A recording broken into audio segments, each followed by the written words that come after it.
Halo historian.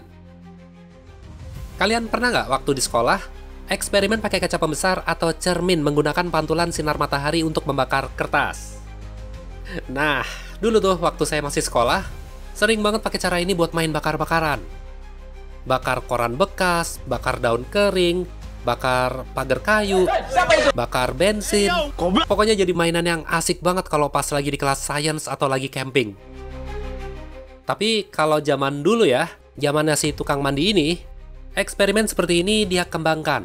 Kemudian dijadikan senjata untuk membakar kapal-kapal Romawi. Senjata ini dikenal luas sebagai Archimedes Mirror. Oke, sekarang pernah kebayang nggak gimana kalau cara seperti ini dilakukan dengan skala yang lebih besar? Kedengerannya gila ya.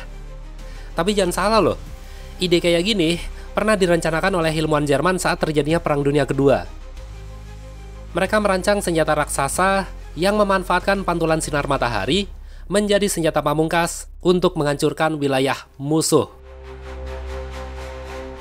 Meskipun hanya sebatas rencana, sebatas gagasan, tapi kayaknya cukup menarik ya buat kita bahas.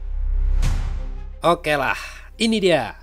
Senjata cermin orbital, Sun Gun. Atau yang dalam bahasa Jerman adalah Sonnengewehr.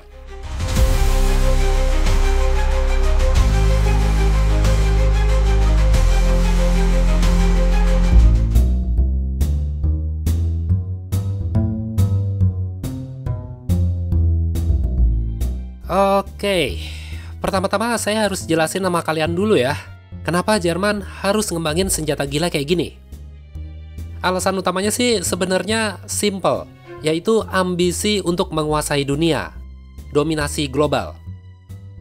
Bagi Nazi Jerman, senjata konvensional secanggih apapun itu nggak akan cukup untuk membuat musuh tunduk sama mereka.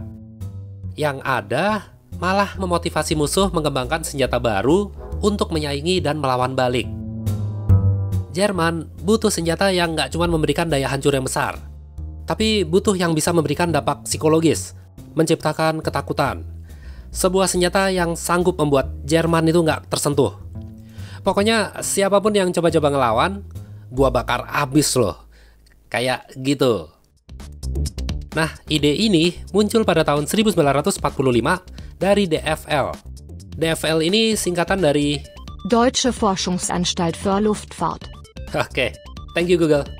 Pokoknya DFL ini adalah lembaga riset Jerman. Bisa dibilang kayak NASA-nya Nazi Jerman lah. Terus, mereka ini mengambil inspirasi dari bapak pendiri roket modern yang bernama Hermann Oberth. Bagi yang nggak tahu siapa dia ini adalah guru dari Wernher von Braun, yaitu orang yang sebelumnya mengembangkan roket V2 yang kemudian membantu Amerika Serikat dalam pengembangan roket Saturn V. Meskipun Hermann Oberth ini tidak terlibat secara langsung, tapi buku yang berjudul Wege zur Raumschifffahrt yang sebelumnya dia terbitkan pada tahun 1929 menjadi inspirasi penting bagi DFL. Nah, terus, selain alasan dominasi global, sebenarnya Jerman itu berusaha menciptakan senjata yang bisa mengubah hasil akhir perang. Dari yang terdesak karena keputusan bodoh si kumis satu ini, menjadi kemenangan yang mutlak. Harapannya sih gitu.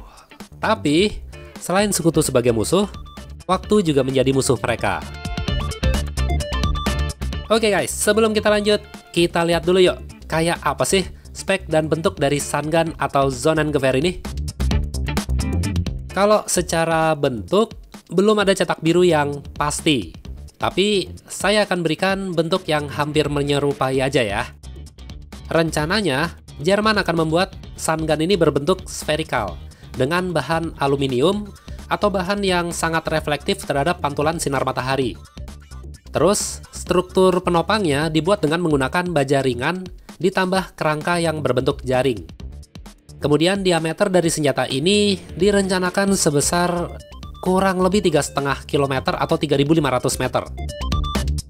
Kalau soal bobotnya, nggak ada yang tahu pasti, karena semua itu tergantung dari seberapa banyak dan seberapa tebal material yang nantinya akan digunakan di Sun Gun tersebut.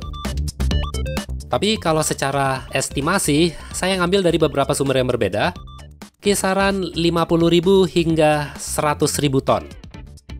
Rencananya, Sun Gun ini akan diletakkan di ketinggian orbit kurang lebih 8.200 km di atas permukaan bumi.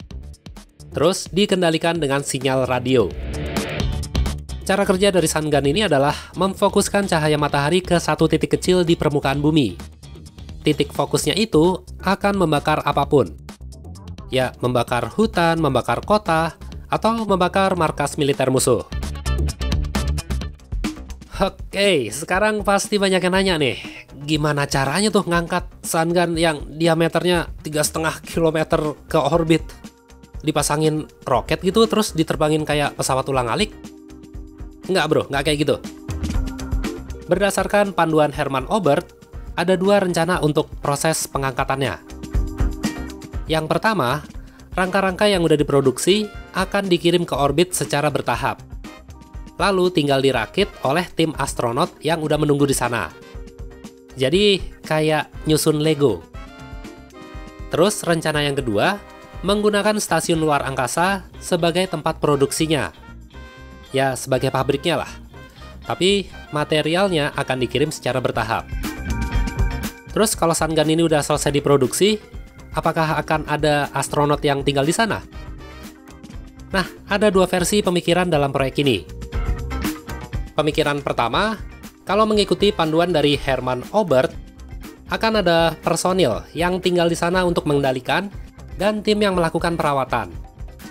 Jadi, selain sebagai senjata, Sun Gun ini nantinya akan difungsikan sebagai stasiun luar angkasa. Kalau yang namanya stasiun luar angkasa seperti ISS zaman sekarang, udah pasti dong ada tempat tidurnya, ada dapurnya, ada WC-nya, kayak gitulah. Terus pemikiran yang kedua, Sun Gun ini sepenuhnya dikendalikan dari bumi melalui sinyal radio. Jadi nggak perlu ada tim yang tinggal di sana. Kalaupun perlu, paling hanya mengirim teknisi untuk tugas perawatan atau perbaikan. Oke, itu tadi spek dari Sun Gun. Proyek yang kira-kira menurut kalian terlalu ambisius nggak sih? Di tahun 1940-an itu, apa iya teknologinya udah mumpuni? Apa iya di tahun-tahun 1940-an itu bisa merealisasikan senjata seperti ini? Apalagi senjata yang harus diterbangkan ke orbit, lalu dirakit langsung di sana melalui astronot. Lah, roket pendorongnya aja belum ada. Astronot juga butuh waktu pelatihan yang lama. Belum lagi mikir berapa banyak material tuh yang dibutuhin. Terus biayanya berapa gede itu? Ya, masa Jerman harus utang ke negara lain? Atau rakyatnya dipajakin ini itu biar ada modal kayak bakso? Ya udah. Pokoknya semua itu cuman ambisi di atas kertas saja. Bakso. Bang, satu bang. Jadi Sun Gun ini bisa dibilang hanyalah proyek fiksi. Tapi nih ya, apa jadinya kalau Sun Gun berhasil dibangun oleh Jerman? Yuk, kita ke sesi andai-andai. Oke, yang pertama. Kalaupun jadi, pasti nggak di tahun 1940-an dong. Kita ambil yang paling cepat aja lah ya, tahun 1950-an. Udah pasti targetnya adalah kota-kota besar seperti New York, Amerika Serikat, London, Inggris, atau Moskow, Rusia. Tujuannya apa? Yaitu menciptakan kekacauan dan menargetkan fasilitas militer di kota-kota tersebut. Dampak yang dialami oleh negara yang dituju bisa melumpuhkan ekonomi tanpa harus mengerahkan pasukan.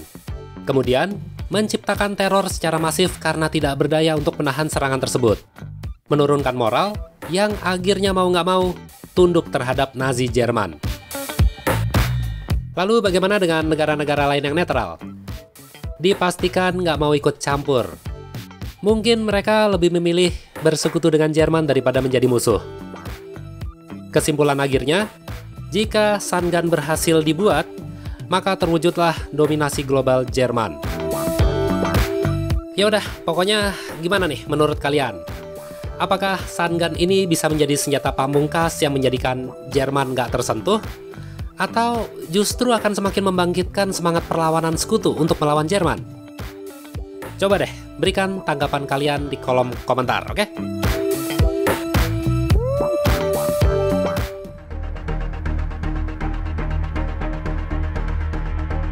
Oke, kalau gitu makasih banyak ya udah pada nonton video ini. Kalau ada yang salah atau ada yang kurang, nggak apa-apa, nggak usah ragu-ragu. Kalian perbaikin aja, terus tulis di kolom komentar, oke? Kita jumpa lagi di video-video berikutnya. Bye-bye.